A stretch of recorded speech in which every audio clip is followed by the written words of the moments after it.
আসসালামু আলাইকুম স্যার। ওয়ালাইকুম আসসালাম। সালাম তো দিয়েই দিল, কি ভুল ধরা যায়? এই স্কুল ড্রেস পরে নাই কারা কারা? স্যার ড্রেস তো আমরা সবাই পরছি। ড্রেস তো সবাই পড়ছে, কি ভুল ধরা যায়? এই এটা কোন গ্রুপ? Sir science. সায়েন্সের বই আনতো সবাই? ও আনছি স্যার। ওরা তো বইও সবাই আনছে। আর্টসের বই আনস নাই কেডা কেডা? স্যার আমরা সায়েন্সের স্টুডেন্ট, আর্টসের বই আনমু কে? আনবি না কে? একজন প্রকৃত স্টুডেন্টের কাছে প্রত্যেকটা বিভাগের বই থাকে। আনলি না কে আর্টসের বই? আনলি না কে? আমার ক্লাসে বই আনলি না, সাহস হয় কেমনে তোকে? তুই আর্টসের বই আনলি না? স্যার আর্টসের বই তো মেয়েরা আনে নাই, মেয়ে গো মারলেন না। মেয়েরা, তোমরা আর্টসের বই আনো নাই? না স্যার। আরে ঠিকই তো আছে, তুই বুঝাই নাকি? ও সায়েন্সের ক্লাসে আর্টসের বই আনবো কে? উল্টা পাল্টা কথা কষ্ট আমার ক্লাসে।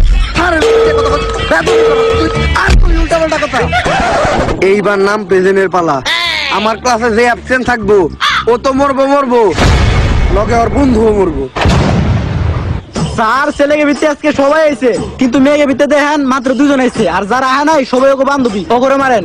মেয়েরা ক্লাসে আহে নাই? তা মামনি, তোমার বান্ধবীরা আজকে ক্লাসে আসে নাই কেন? স্যার মার্কেটে তো নতুন আইফোন 16 প্রো ম্যাক্স লঞ্চ হয়েছে, তাই আমার টিকটকার বান্ধবীরা সব কক্সবাজার গেছে। তা তুমি যাও নাই?